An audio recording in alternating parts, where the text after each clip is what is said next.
Good morning to all students. मैं ABN school से पूजा शर्मा आपकी संस्कृत अध्यापिका हूँ। बच्चों, आज की हमारी दिनांक है 10 सितंबर 2020। वार है गुरुवार। विषय है हमारा संस्कृत।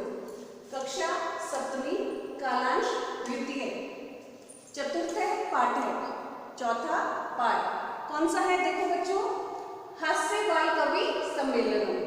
इसका हम हिंदी अनुवाद करेंगे।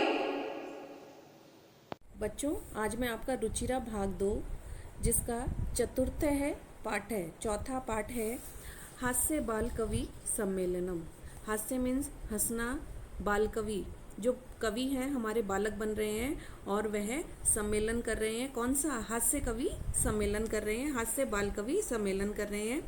तो बच्चों, इस पाठ को पढ़ने में हमें बहुत ही मज़ा आएगा। वह किस किस तरह की कविता सुनाते हैं जो हमारे कवि हैं, और उनको सुनकर सभी श्रोतागण हंसकर लोटपोट हो जाते हैं। तो आइए स्टार्ट करते हैं हम हमारा पाठ हास्य बाल कवि सम्मेलनम। ये बच्चों, इनका अभिनय के बारे में बताया गया है कि जो हमारे बाल कवि, जो कवि हैं हमारे बालक का रूप धारण करके आए हैं और इस सम्मेलन में कैसे बैठे हैं उनके बारे में ये बताया गया है। विविध वेशभूषा धारिणे चत्वारे बालकव्ये मंचस्य उपरि उपविष्टा सन्ति। विविध मतलब भिन्न भिन्न प्रकार के या अलग अलग तरह के, वेशभूषा धारिणे वेशभूषा धारण करने वाले, चत्वारे चार, बालकव्ये बाल कवि, मंचस्य मंच के, उपरि ऊपर, उपविष्टा बैठे हुए, सन्ति हैं। तो इसका अर्थ है विभिन्न प्रकार की वेशभूषा धारण करने वाले चार बाल कवि मंच के ऊपर बैठे हुए हैं। फिर है अधय श्रोतारय हास्य कविता श्रवणाय उत्सुका सन्ति कोलाहलम च कुर्वन्ति। तो अधय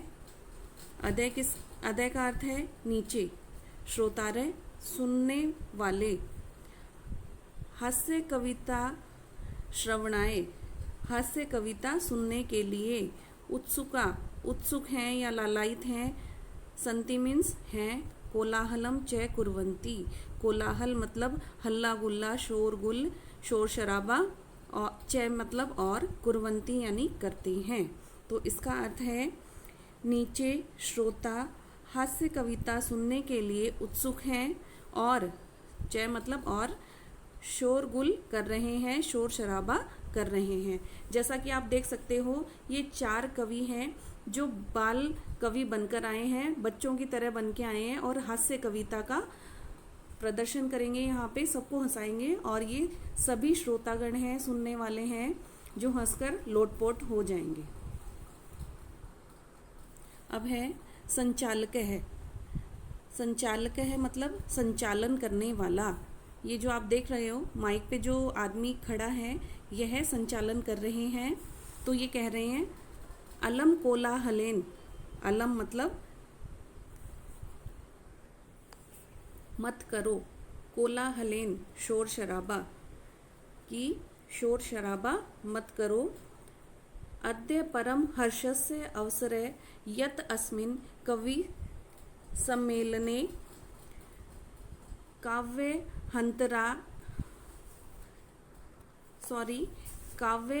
हंतारः कालयापकाश्च भारतस्य हास्य कवि धुरंधरा समागता सन्ति। कि शोर शराबा मत करो, अद्य मीन्स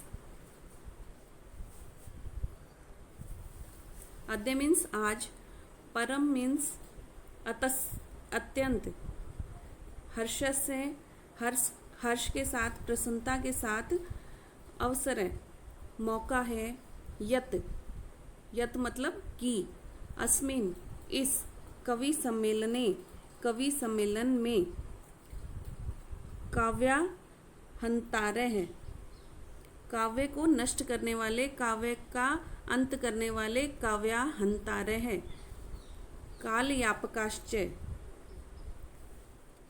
और समय बर्बाद करने वाले, कालयापकाश्च और समय बर्बाद करने वाले भारतस्य भारत के हास्य कवि वसुंधरा नहीं हास्य कवि धुरंधरा श्रेष्ठ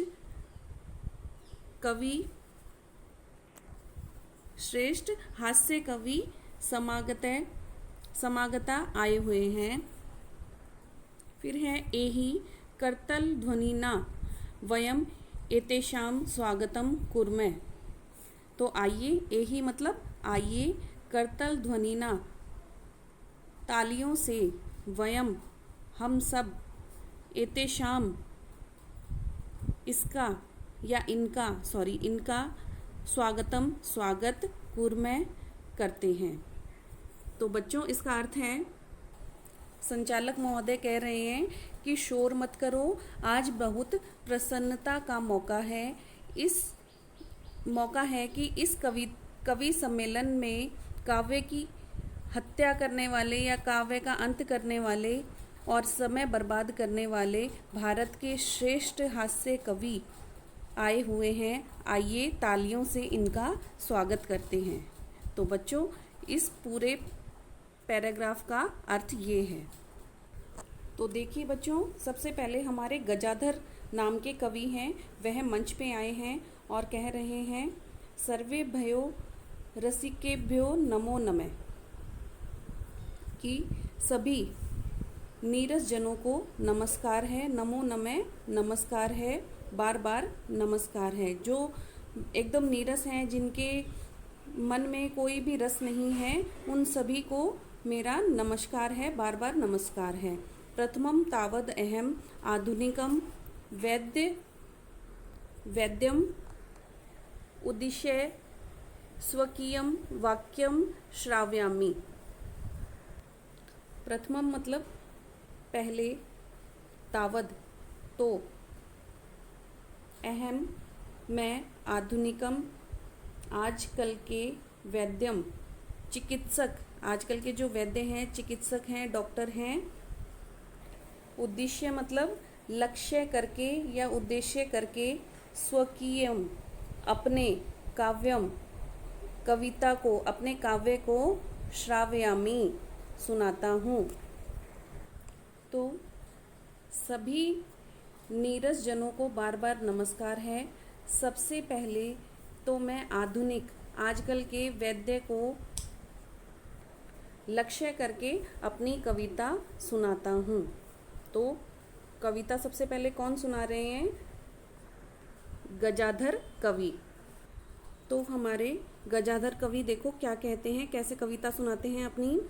वैद्यराज नमस्तुभ्यं यमराज सहोदर, यमस्तु हरति प्राणान् वैद्य प्राणान् धनानि च।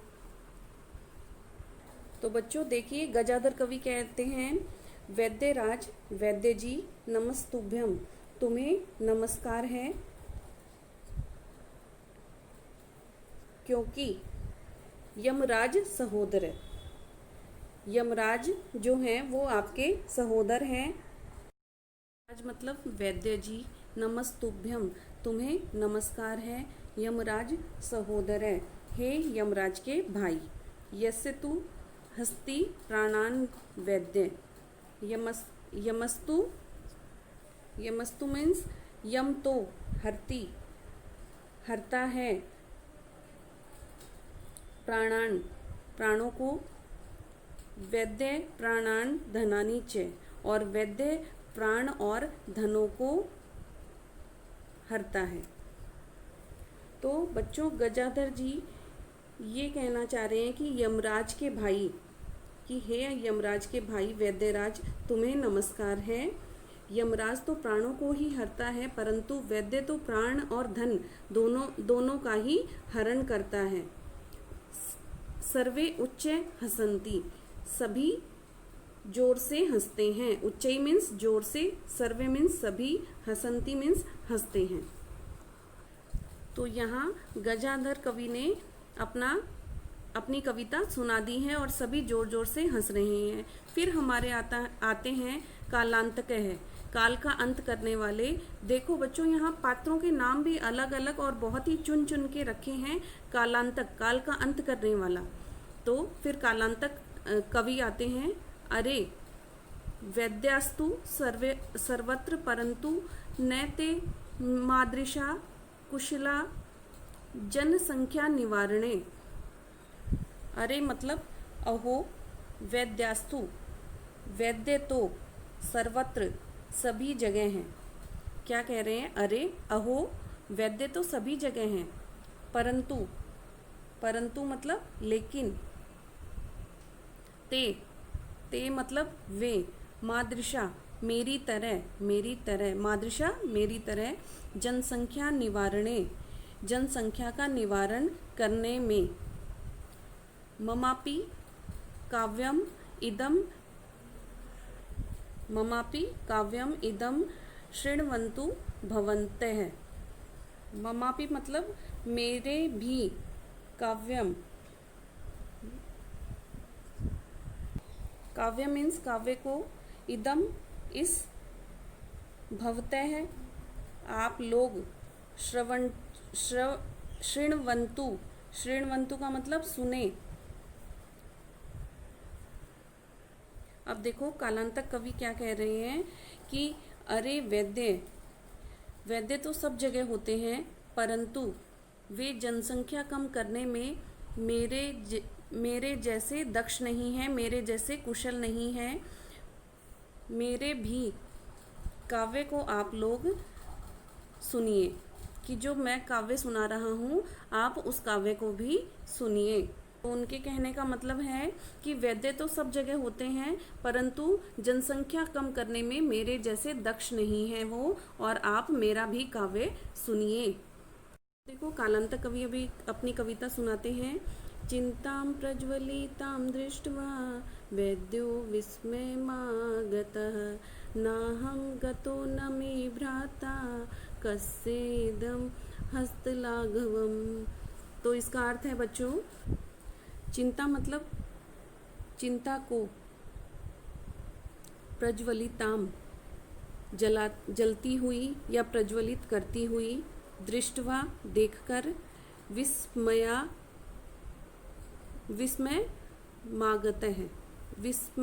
मागत है आश्चर्यचकित हो गए। नाहम, नाहम मतलब ना मैं, गतो गया, न मैं ना मेरा भ्राता, भ्राता मीन्स भाई गया, ना मैं गया ना मेरा भाई गया। कस्य एकदम, कस्य मतलब किसके, कस्य एकदम मतलब किसके, हस्त लाघवम हाथ की सफाई है, हाथ का कमाल है। तो बच्चों देखो इसका अर्थ, चिताम प्रज्वलिताम दृष्टवा, जलती हुई चिता को देखकर वैद्यराज जी आश्चर्यचकित हो गए। वैद्यराजो विस्मयागत, कि जलती हुई चिता को देखकर वैद्यराज आश्चर्यचकित हो गए, विस्मय हो गए हैं।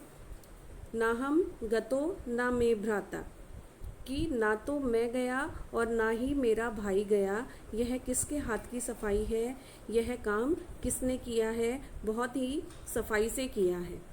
तो बच्चों इसमें कवि कहना चाह रहा है कि जो चिता जल रही है उसको देखकर वैद्यराज आश्चर्यचकित हैं कि उसे ना तो मैंने जलाया है ना मेरा भाई उसको जलाने के लिए गया है, ये किसकी हाथ की सफाई है।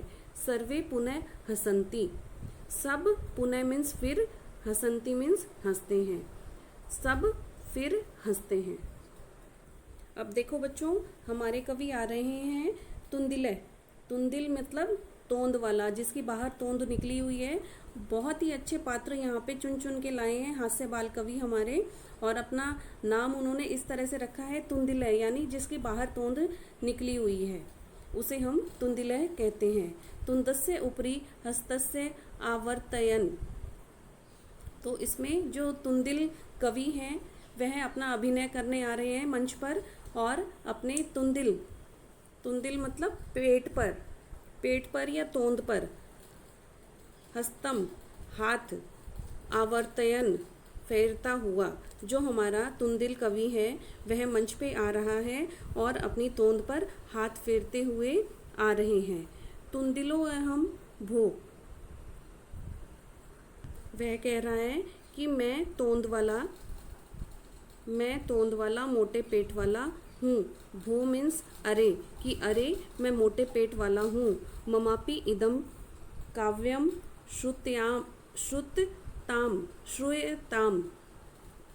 श्रूयताम जीवने धार्यताम च। इसमें कवि कह रहा है ममापि इदम काव्यम श्रूयताम जीवने धार्यताम च।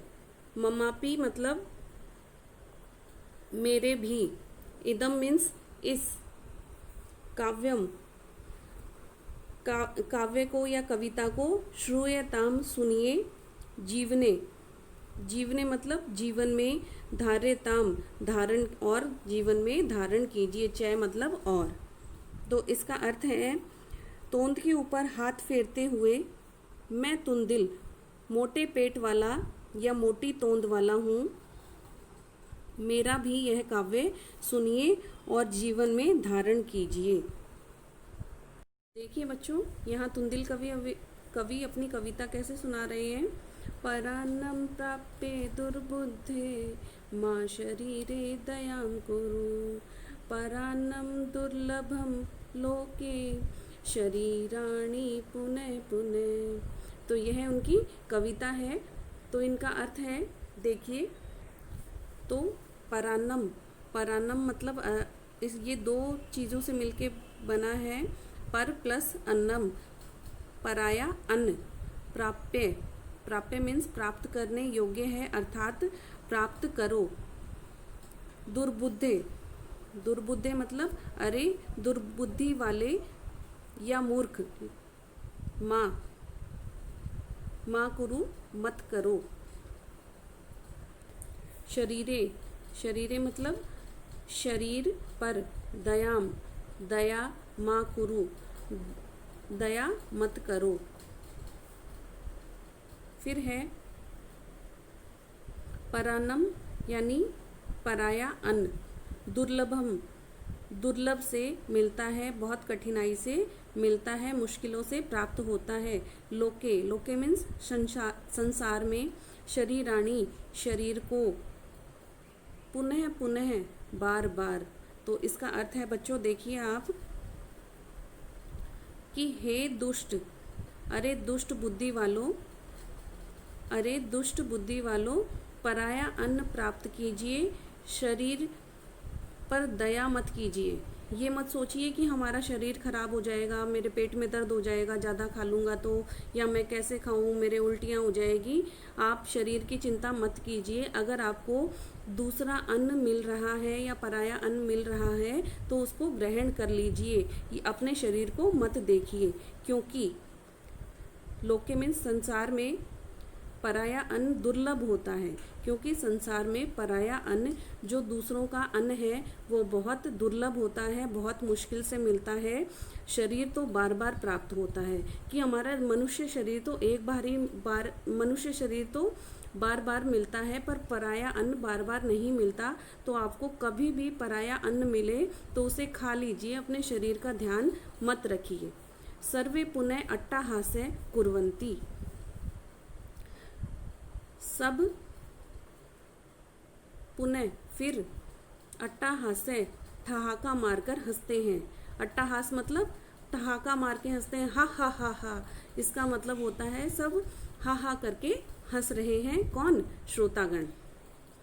फिर से ठहाका मारकर हंसते हैं। फिर देखो बच्चों, हमारे आते हैं चावार्क कवि, जिसका इनका अब कविता पाठ होगा। देखिए, चावार्क है। आम शरीरस्य पोषणम स्वर्था उचित में। आम मतलब हाँ, शरीरस्य पोषणम शरीर के पोषण के लिए, स्वर्था सब प्रकार के, स्वर्था मीन्स सभी प्रकार के या सभी तरह से, उचित ही है।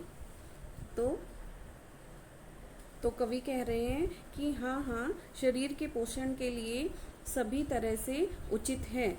यदि धनम नास्ति तदा ऋणम कृत्वापि पौष्टिके पदार्थ एव भोक्तव्य। कि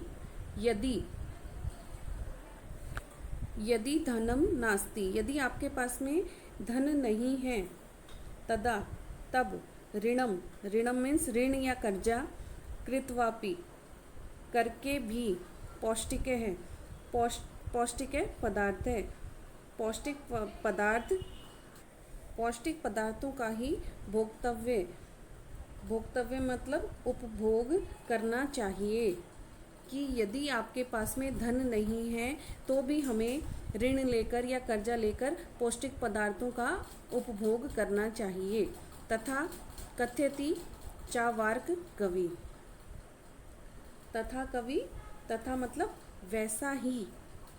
वैसा ही कथयति कहता है, तथा कथयति चावार्क कवि, तभी वैसा ही कहता है चावार्क कवि। तो हमारे चावार्क कवि अपनी कविता स्टार्ट करते हैं और कहते हैं, यावत् जीवेत् सुखम जीवेत् ऋणम कृत्वा घृतम पिबेत्। तो इसका मतलब है यावत इसमें दो शब्द हैं, यावत और जीवेत।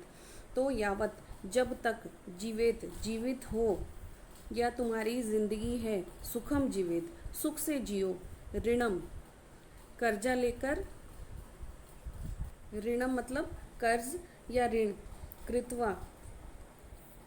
कृत्वा मतलब करके भी, घृतम घृतम किसके लिए कहा गया है, घी, पिबेत मतलब पीना चाहिए। कि जब तक आप जीवित हो तब तक सुख से जियो, चाहे कर्जा लेकर ही आपको घी पीना पड़े, यानी अच्छा खाना पड़े, आप वह खाइए। तो यह हमारे चावार्क कवि कहते हैं। श्रोतागण कहते हैं, तरही ऋणस्य प्रत्यर्पणम कथ्यम। तरही मीन्स तो, ऋणस्य कर्ज या उधार को, प्रत्यर्पण लौटाकर चुकाकर, कथम कैसे होगा।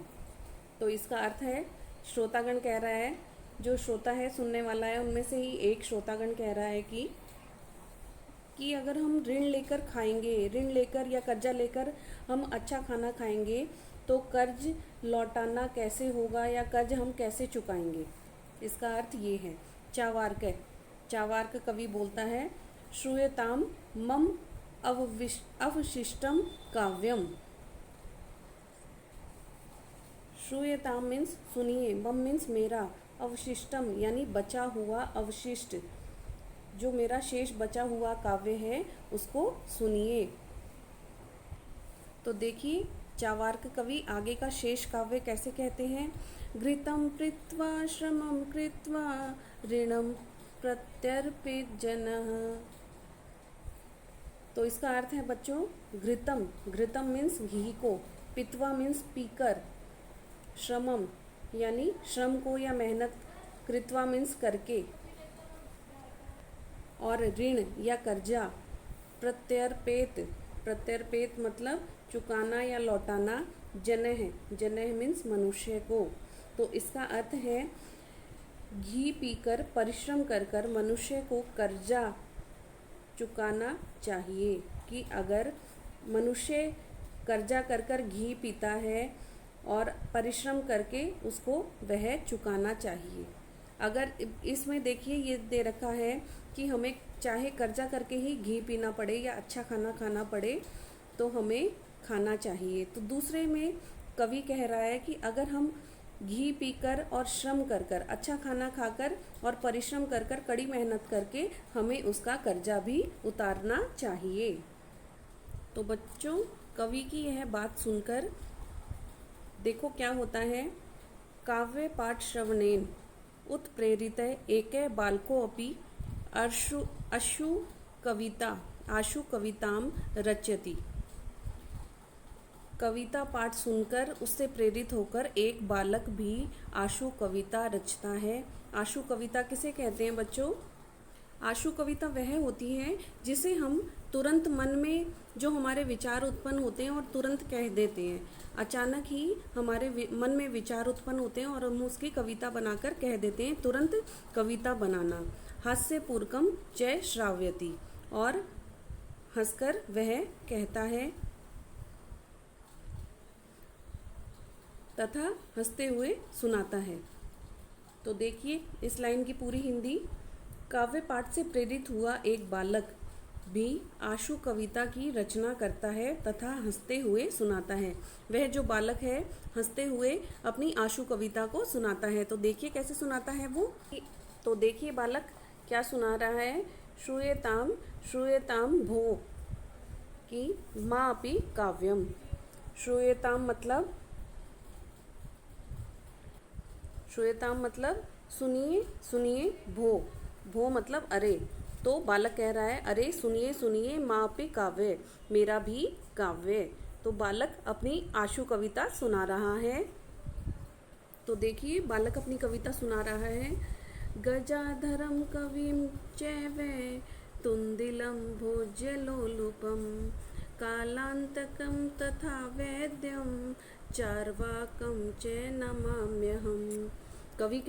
बालक कह रहा है कि गजाधरम कविम, तो गजाधर कवि को, चैव मीन्स और, तुंदिलम मतलब मोटे पेट वाले को, भोज्य लोलुपम भोज्य के लोभी, कालांतकम समय बर्बाद करने वाले कालांतक कवि को, तथा वैद्य चार्वाक को नमाम्यहम, मैं नमस्कार करता हूँ। बालक क्या कह रहा है। गजाधर कवि को और मोटे पेट वाले भोजन के लोभी कवि को, कालांतक को और वैद्यराज चार्वाक को मैं नमस्कार करता हूँ। उसने अपनी कविता सुनाने से पहले उनको इस तरह से नमस्कार किया है। काव्यम श्राव्यत्वा हा हा इति कृत्वा हस्ति, अन्ये चापि हसन्ति सर्वे गृहं गच्छन्ति। काव्यम श्राव्यत्वा कि काव्य को सुनकर, हा हा बहुत खुश हुए, ऐसा करके, इति मीन्स ऐसा करके, कृत्वा मीन्स करके, हंसता है, अन्य चापी हंसन्ति और दूसरे भी हंसते हैं। वह ऐसा काव्य सुनाकर हंसता है और दूसरे भी उसे देखकर हंसते हैं। सर्वे गृहं गच्छन्ति, सभी घर जाते हैं, सभी घर को चले जाते हैं। तो बच्चों ये हमारी बड़ा ही अच्छा कवि सम्मेलन है, जो बाल कवि सम्मेलन कवियों के द्वारा करा गया है। बहुत ही इसमें मज़ा आया है। श्रोतागण बहुत ही मज़े लेकर सुन रहे हैं और सभी इससे ओतप्रोत होकर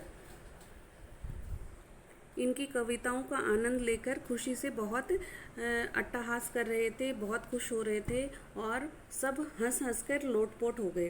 तो बच्चों ये पाठ आपको समझ में आया होगा। ये इसके शब्दार्थ हैं जो आपको करने हैं। तो बच्चों फिर भी आपको कोई चीज़ नहीं समझ में आ रही है तो आप मुझे पूछ सकते हैं। थैंक्स।